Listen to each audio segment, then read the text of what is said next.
عورت کے حاملہ ہونے کی صورت میں اس کے جو دودھ اس کے پاس ہے اس میں سمیت بھی پیدا ہو سکتی ہے، اور ایسی صورتوں میں دودھ پہلے بچے کو چھڑا دینا ضروری بھی ہوتا ہے۔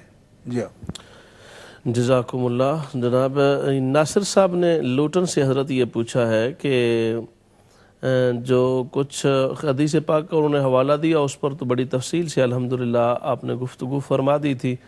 دوسرا بھی انہوں نے سوال تو خیر نہیں ہے، تبصرہ والی بات ہی کی ہے، ایک چینل پہ صحابہ کرام کی بارگاہ میں گستاخی ہوتی ہے اور وہ تراویح کا وقت اس کبھی عمل پہ لگا دیتے ہیں، تو اس پر آپ جو بھی چند جملے۔ ہاں، ناصر بھائی سے میں اتنی گزارش کروں گا کہ دیکھیے ہمارا ذمہ داری کسی کو بات منوانا نہیں ہے، منوانا اور کوئی کیوں کہہ رہا ہے اس کا جواب ہمارے ذمہ نہیں ہوتا۔ یہ تو ظاہر ہے جو بات کرتا ہے اس کے ذمہ ہے کہ وہ کیوں کہتا ہے، کیا دلیل ہے اس کے پاس۔ ہمارے ذمہ بھائی ہے ابلاغ، کسی بات کا پہنچانا، کیونکہ یہ تو انبیاء کرام علیہ السلام کو بھی یہی فرمایا گیا کہ آپ کا کام ہے پہنچانا، ما علینا الا البلاغ المبین۔ جیسا کہ ابھی بھی کوئی مبلغ تقریر کرتا ہے تو کہتا ہے ہمارے ذمہ یہی ہے کہ بات کو کھول کر پہنچا دیں، ابلاغ کر دیں اس کا۔ تو ہمارے جو ہے نا جو ذمہ داری ہمارے اساتذہ نے ہمارے ذمہ لگائی ہے، یا جو دین اسلام کو جاننے والے پر بھی اس کے ذمہ ہے، وہ ہے ابلاغ، کسی بات کا اچھی طرح پہنچانا، کھول کر بیان کرنا، اور بلا خوف لومۃ لائم، یعنی کسی ملامت کرنے والے کی ملامت کا خوف رکھے بغیر اور کوئی کسی قسم کا لالچ رکھے بغیر دین اسلام کے پیغام کو جو ہے اس کو پہنچا دیا جائے، یہ ہے ذمہ داری۔ رہ گیا یہ مسئلہ کہ اس پر اگر کوئی محاربہ کرتا ہے خام خواہ کا، یا اس پر جدال پر اتر آتا ہے، اور جدال بھی اس قسم کا جس طرح کا آپ حوالہ دیتے ہیں کہ فلاں چیلنج کر رہے ہیں، تو ان کو یہ خبر نہیں ہے کہ چیلنج کرنے کی ضرورت نہیں ہے ایسے مسائل میں، کیونکہ مکمل طور پر اس کی تحقیق جو ہے وہ ہم پیش کر چکے ہیں، اس مسئلہ پر بھی تحقیق پیش کر چکے ہیں۔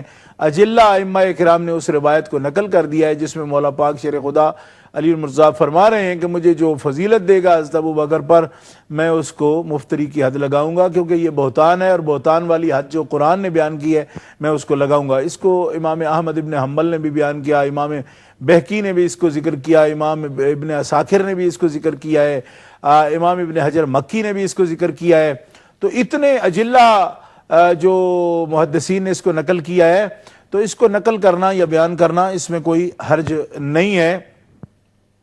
دوسری بات جو آپ نے بیان فرمائی کہ صحابہ کرام رضوان اللہ علیہم اجمعین کے بارے میں کوئی باتیں نازیبا جو ان کی شان کے لائق نہیں ہیں لوگ کہتے ہیں، تو ان کو اپنی حالت پر خود غور کرنا چاہیے، کیونکہ نبی کریم علیہ السلام کا فرمان ہے کہ میرے صحابہ کے بارے میں جو ہے نا اللہ سے ڈرو اور ان کے بارے میں کبھی بد زبانی نہ کرو، اس لیے کہ جن کی تعریف رب کرتا ہے بندے کا یہ حق نہیں کہ ان کے خلاف بد زبانی کرے، بلکہ نبی پاک صلی اللہ علیہ وسلم کا یہ فرمان ہے کہ اذا رأیتم الذین یسبون اصحابی فقولوا لعنۃ اللہ علی شرکم، جب تم دیکھو کہ لوگ میرے صحابہ کو برا بلا کہتے ہیں، برا کہتے ہیں ان کو، تو تم کہو کہ تمہاری باتوں پر اور تمہارے شر پر خدا کی لعنت ہو، یہ کر کے تو گزر جاؤ، کیونکہ والذین هم عن اللغو معرضون۔ ہر بات سے ناصر بھائی ہمارے دوستوں کو بھی چمٹ نہیں رہنا چاہیے، کیونکہ لغویات کے اگر کوئی لوگ عادی ہوں تو اللہ تعالیٰ نے کامیاب مومن ان کو فرمایا ہے کہ لغویات سے جو اعراض کرتے ہیں اگنور بھی کر دیا کریں، اس لیے کہ آواز سگاں کم نہ کند رزق گدارا۔ تو اب جس آدمی کو اپنے مقصد سے کام ہے تو وہ آواز سگاں پر، یعنی راستے میں اگر کوئی جانور اس کو آواز اس طرح کی دیتا ہے تو اس پر وہ اڑ نہیں جاتا، وہ اپنا راستہ لیتا ہے۔ والذین هم عن اللغو معرضون، ہاں اگر کوئی دلیل سے بات کرے گا، مخاطبہ اگر جہالت کی طرح کرے گا تو پھر ہم کہیں گے اذا خاطبهم الجاہلون قالوا سلاما، پھر اعراض کریں گے۔ لیکن اگر کوئی دلیل کے ذوم میں پڑا ہوا ہو تو اہل سنت کے خدام الحمدللہ موجود ہیں، اور دلیل سے جواب ہر میدان میں ہر جگہ پر انشاءاللہ العزیز بتوفیق اللہ و برسولہ، رسول اللہ صلی اللہ علیہ وسلم کے فضل سے، کرم سے، اللہ کی توفیق سے انشاءاللہ العزیز اہل سنت و جماعت ہر میدان میں پچھلے 1400 سال سے جواب دیتے آ رہے ہیں، اور آج بھی اہل سنت کے خدام موجود ہیں، ہر ایک بات کا جواب دیں گے۔ لیکن لغویات سے اعراض کرنا ہی شرافت انسانی بھی ہے، اور یہی صوفیاء کرام نے ہمیں بتایا ہے۔ جزاکم اللہ۔ اسماعیل بھائی نے حضرت پریسٹن سے پوچھا عشاء کی نماز میں وطروں میں جو دعائے قنوت پڑھی جاتی ہے اس کا اگر نہ آتی ہو تو اس کی جگہ کوئی اور دعا پڑھی جا سکتی ہے؟ جی بسم اللہ الرحمن الرحیم پڑھی جا سکتی ہے، مگر مستقل طور پر نہ آتی کا عذر کرنا ٹھیک نہیں ہے۔ یہ دعا بڑی خاص ہے اور صحابہ کرام رضوان اللہ علیہ مجمعین نے، اہل بیت اطہار نے اس کی روایت کی ہے، اور اس کا مضمون جو ہے وہ بھی بڑا امتیازی ہے اور دعاؤں کے ساتھ۔ اس لیے مسلمانوں کو یاد اس کو کرنے پر محنت و کوشش کرنی چاہیے، اس کو عذر بنا کے دوسری دعاؤں کی طرف نہیں جانا چاہیے۔ لیکن اگر اس ایسے وقت میں کسی کو نہیں آتی تو وہ دوسری پڑھ سکتا ہے۔ یہ تو روزانہ کا کام ہے، تو اس سے یہ کہنا کہ آتی نہیں، یہ بھائی ٹھیک نہیں ہے۔ نہیں آتی ہوگی تو پڑھ سکے گا دوسری، مگر مستقل کوئی عذر تو نہیں ہے نا، یہ دعا یاد کرنی چاہیے۔ اگر دعا قنوت بھی نہیں آتی کسی کو تو وہ کس طرح کا مسلمان ہے؟ اس کو سوچنا تو چاہیے نا کہ ویسے تو باتیں پورا ہیلری کلنٹن کے دوروں کی بھی لوگوں نے یاد کر رکھی ہیں کہ فلانی تاریخ کو فلانے ملک کا دورہ کرے گی، وہ باتیں یاد کرنے کی ہیں، یہ دعائے قنوت یاد کرنے والی ہے۔ ایسے ہم کسی عام آدمی کو بھی پوچھ لیں تو پوری دنیا کی خبریں بتانے کو تیار ہے، اور مسائل میں یہ پوچھتا پھرے گا کہ دعا قنوت بھی نہیں آتی، تو یہ ذرا مطلب کہاں وہ شورا کہاں یہ بے نم کی، اس طرح اچھا نہیں ہوتا۔ دعا قنوت یاد کرنی چاہیے۔ دوسرا ان کا سوال حضرت یہ تھا، نماز عصر میں لوبان جلا سکتے ہیں؟ اس سے پرہیز کرنا چاہیے، اس لیے کہ کھجلی ہوگی گلے کے اندر بھی اس سے، اور پھر یہ جو ہے نا کافی اس کا جو ہوتا ہے نا وہ دھواں وہ مغلظ ہوتا ہے کافی، تو اس سے احتیاط کرنی چاہیے۔ مغرب کے وقت جلا لیں تو ٹھیک ہے۔ جی ٹھیک ہے۔ ہمارے ساتھ مسز ناصر صاحبہ ہیں برمنگم سے۔ السلام علیکم۔ وعلیکم السلام ورحمۃ اللہ۔ جی شاہ صاحب کی خدمت میں بھی السلام علیکم۔ وعلیکم السلام بہن۔ اور آپ دونوں علماء دین کی خدمت میں رمضان مبارک کی بہت بہت مبارکباد قبول ہو۔ جی کافی دنوں سے کوشش، اصل میں صحیح کوشش نہیں کی تو اس لیے نمبر بھی نہیں لگا، تو آج تو دیکھا تو میں نے کہا چلو آدھا رمضان تو تقریباً گزر چکا ہے، تو ان سے دعاؤں کی درخواست کے لیے فون کیا ہے، اور اپنی خاص دعا میں یاد رکھا کریں۔ امید ہے شاہ صاحب کے بھی روزے اچھے گزرے ہوں گے، ان کے لیے ہم خاص دعا گوئے ہیں۔ شوگر کے مریض ہیں تو اللہ ان کے بھی روزے اچھے گزارے۔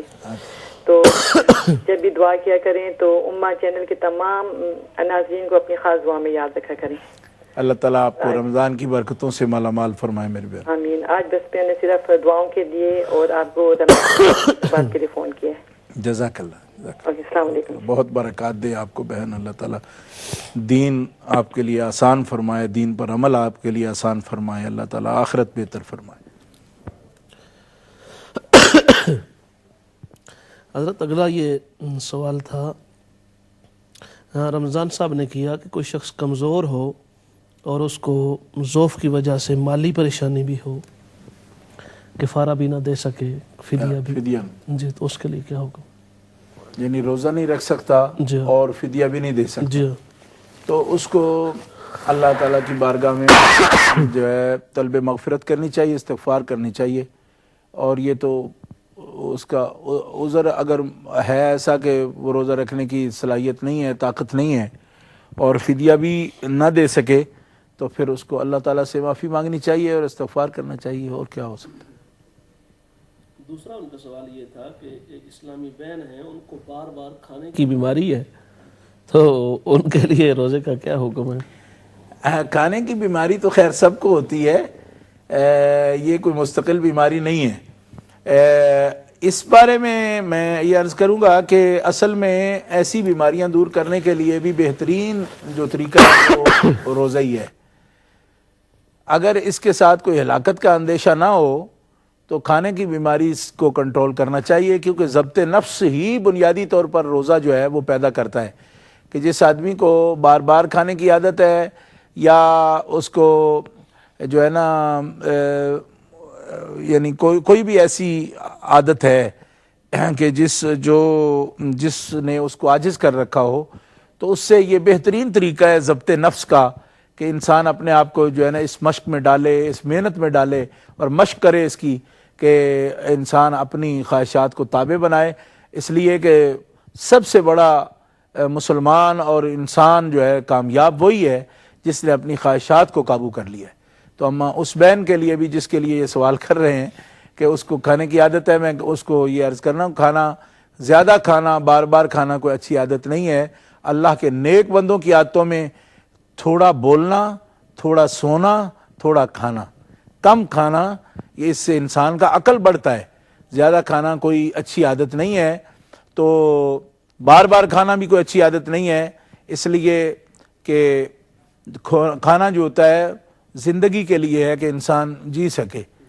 اگر جی رہا ہو صرف کھانے کے لیے تو یہ کوئی مصرف نہیں ہے۔ انسان اللہ تعالیٰ کی یاد کے لیے، اللہ کی مخلوق کی خدمت کے لیے، وہ بھی خدا کے لیے، مخلوق سے کوئی صلے کا طلبگار نہ ہو، اللہ تعالیٰ جل شانہ کے لیے اس کی مخلوق کی خدمت کرنا، محبت کرنا مخلوق کے ساتھ، اللہ سے جو ہے نا اجر کے لیے اور اللہ کی رضا کے لیے۔ تو یہ طریقہ سب سے اچھا طریقہ ہے۔ میں اس بہن کو یہ نصیحت ہی کرنے کی کوشش کروں گا کہ کم کھانا یہ اولیاء کا طریقہ ہے، انبیاء کی سنت ہے، تو اس سنت کو ضرور اپنانا چاہیے۔ اور اس کا بہترین ذریعہ جو ہے وہ روزہ ہی ہے، کیونکہ روزہ ہی کنٹرول دیتا ہے، ضبط نفس دیتا ہے، اور اس سے نفس امارہ کمزور ہوتا ہے، نفس لوامہ جو نیکی کی قوت ہے وہ طاقت پاتی ہے۔ اور یہ تو اللہ تعالیٰ نے ہمارے لیے ایک بہترین کورس جو ہے اس کا موقع رکھا ہے، تو یہ اس کو اس طرح مزاح میں نہیں وقت کو گزارنا چاہیے۔ جہاں تک ممکن ہو انسان کو طاعت کی طرف آنا چاہیے۔ بندگی اور طاعت اسی میں کمال ہیں سارے، اور اسی میں سب کچھ ہے۔